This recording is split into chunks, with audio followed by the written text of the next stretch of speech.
BCS গাণিতিক যুক্তি প্রশ্ন 19 3x³ plus 2x² minus 21x minus 20 রাশিটির একটি উৎপাদক হচ্ছে ক এক্স প্লাস 2, খ এক্স মাইনাস 2, গ এক্স প্লাস 1, ঘ এক্স মাইনাস 1।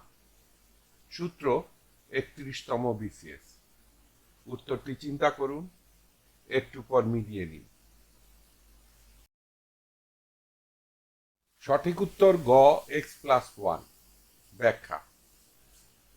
প্রশ্নের প্রদত্ত সমস্যাটি সমাধানের আগে আমরা বুনিয়াদি কিছু জিনিস দেখব, যেটা দেখাটা অনেক জরুরি, যার মাধ্যমে আপনারা এই ধরনের সমস্যাগুলি সমাধানের ক্ষেত্রে যথেষ্ট কনফিডেন্স বা আত্মবিশ্বাসের সাথে করতে পারবেন। 5 কি 5 কি 130 এর উৎপাদক, এই প্রশ্নটা যদি করা হয় তাহলে আমরা এটা সমাধান বের করব। 130 equal to 2 into 5 into 13. 2 into 5 equal to 10. 10 into 13 is 130. যেহেতু 130 ফ্যাক্টরাইজেশন করলে বা পদ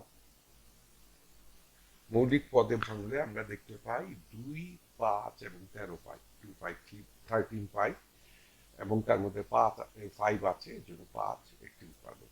এছাড়া আর কিভাবে আমরা বুঝতে পারি? এছাড়া বুঝতে পারি যদি সরাসরি 130কে আমরা 5 দিয়ে ভাগ করি, তাহলে আমরা দেখতে পাই যে 5 into 2 10, 13 থেকে 10 বাদ গেলে থাকে 3, 3 এর সাথে উপরের 0 যদি নামিয়ে নিয়ে আসি তাহলে আমরা পাবো 30। তাহলে 5 into 6 equal to 30 এবং 30 থেকে 30 বাদ চলে যায় এবং কোনো ভাগশেষ থাকে না। তার অর্থাৎ কোনো সংখ্যাকে এক এবং অন্য যে কোনো সংখ্যা দিয়ে ভাগ করলে সেই তার যদি ভাগফল হয় এবং ভাগশেষ থাকে না, তাহলে সেই সংখ্যাটি প্রথম সংখ্যার উৎপাদক। এখানে প্রথম সংখ্যাটি 130 এবং উৎপাদক হচ্ছে 5। আশা করি এই ভাগশেষ থাকবে না, নিঃশেষে বিভাজিত হবে, এই ব্যাপারটা আপনাদের কাছে পরিষ্কার। এটা আপনারা সবাই জানেন, তারপর এটা বলে নিলাম, তার কারণটা একটু পরে বুঝতে পারবেন। একটি উদাহরণ দিয়ে শুরু করা যাক।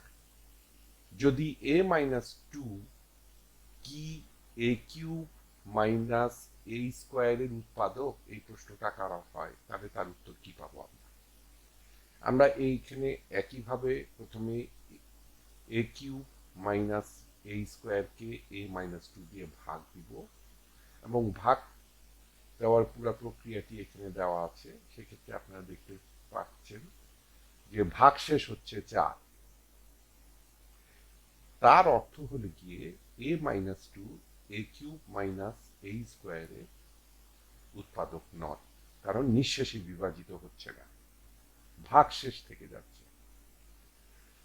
একইভাবে যদি a মাইনাস 2 ইকুয়াল টু 0 ধরি, সেক্ষেত্রে a সমান 2 হবে।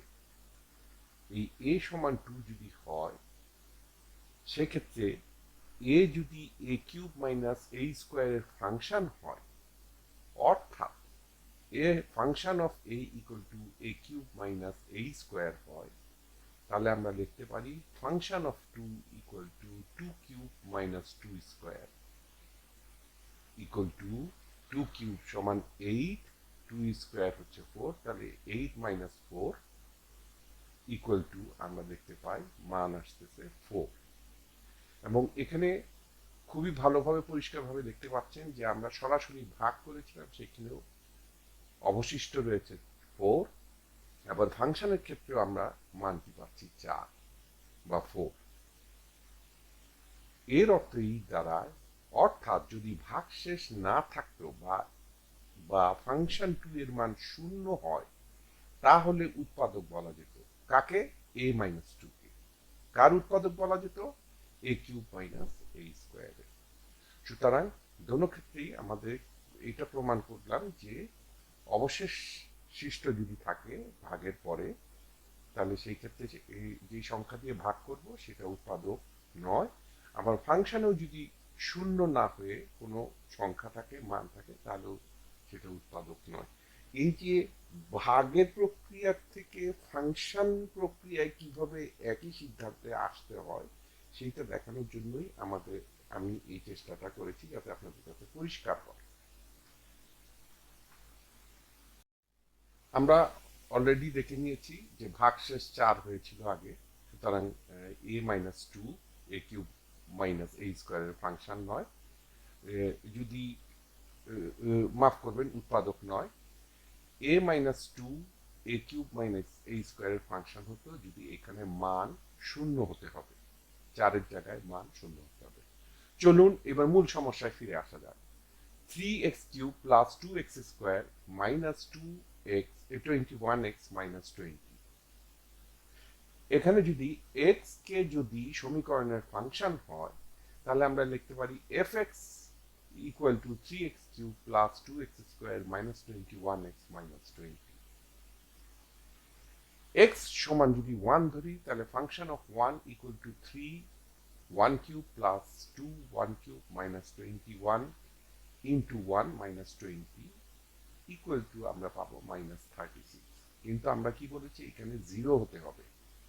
যেহেতু এটা 0 না, সুতরাং x এর মান 1 যদি হয়, সেই ক্ষেত্রে সেই মানটি x এর মানের জন্য এই সমীকরণের উৎপাদক হবে না। আবার চেষ্টা করি। ফাংশন অফ 2 মানে x এর মান যদি 2 হয় equal to 3 into 2³ plus 2 into 2 square minus 21 into 2 minus 20 equal to -30 হয়। এক্ষেত্রে এখানে মান 0 হয়নি, সুতরাং x এর মান 2 এর জন্য বা 2 এর জন্য বা x এর মান 2 হলে তা এই সমীকরণের উৎপাদক হবে না। চলুন আরেকটি সংখ্যা দেখি। ফাংশন অফ x বা f ফাংশন অফ -1 যদি নিই, তাহলে ইকুয়াল টু পাই আমরা 3 into -1³ প্লাস 2 into -1² - 21 into -1 - 20, এবং এটা সরলীকরণ করলে ইকুয়াল টু 0 হয়। অর্থাৎ x এর মান যদি -1 হয়, কোনো ভাগশেষ থাকে না। আবার বলছি, x এর মান -1 হলে কোনো ভাগশেষ থাকে না। তাহলে ফাংশনের মাধ্যমে আমরা দেখতে পেলাম যে x এর মান ইকুয়াল টু -1 হলে কোনো ভাগশেষ থাকে না, সুতরাং x ইকুয়াল টু -1 হবে। বা আমরা এটা লিখতে পারি x + 1 = 0 হবে একটি উৎপাদক, যেখানে x + 1 হবে একটি উৎপাদক। আশা করি এতক্ষণ যে যা দেখিয়ে আসছি তার ফলাফলটা এখন আপনারা পরিষ্কার দেখতে পাচ্ছেন। এখন আমরা দেখব আসলেও কি x + 1 প্রশ্নে প্রদত্ত 3x³ + 2x² - 21x - 20 উৎপাদক। চলুন সেটাও দেখে নিই। আমরা 3x³ + 2x² - 21x - 20 কে যদি x + 1 দিয়ে ভাগ করি, তাহলে তার ফলাফল কিরকম হবে তা খুব পরিষ্কার এখানে দেওয়া আছে, আপনারা নিজেরাও করে দেখতে পারেন। এবং এখানে আমরা দেখতে পাচ্ছি যে ভাগশেষ বলে কিছু নেই, অর্থাৎ 0 আছে। সুতরাং কোন সন্দেহাতীত ভাবে প্রমাণিত হলো, সুতরাং x + 1 প্রদত্ত সমীকরণের একটি উৎপাদক। উত্তর গ, x + 1। খুব সহজেই এটা 2 মিনিটেই আপনাদেরকে দেখিয়ে দেওয়া যেত, কিন্তু আমার কাছে মনে হয়েছে কোথা থেকে আসছে ফাংশনালিটি বা ফাংশন অফ x কিভাবে কাজ করে এবং কিভাবে সিদ্ধান্ত নেওয়া হয়েছে যে fx এর মান x এর মান বসিয়ে যদি সমীকরণের মান 0 হয়, কিভাবে তা উৎপাদক হয় সেটা দেখানোর চেষ্টা করলাম। আশা করি আপনাদের কাজে লাগবে। ধৈর্য ধরে দেখার জন্য আপনাদেরকে ধন্যবাদ। টিউটোরিয়াল দেখার জন্য আপনাকে ধন্যবাদ। আপনার যদি কোনো প্রশ্ন থাকে তবে আমাদেরকে rhkstorecouk@gmail.com এ ইমেইল করুন বা মন্তব্য বিভাগে লিখুন। আমাদেরকে অনুপ্রাণিত করার জন্য সাবস্ক্রাইব করুন, থামস আপ দিন বা লাইক দিন। আপনার বন্ধুদের সাথে শেয়ার করুন এবং নতুন টিউটোরিয়াল পেতে বেল আইকন টিপতে ভুলবেন না।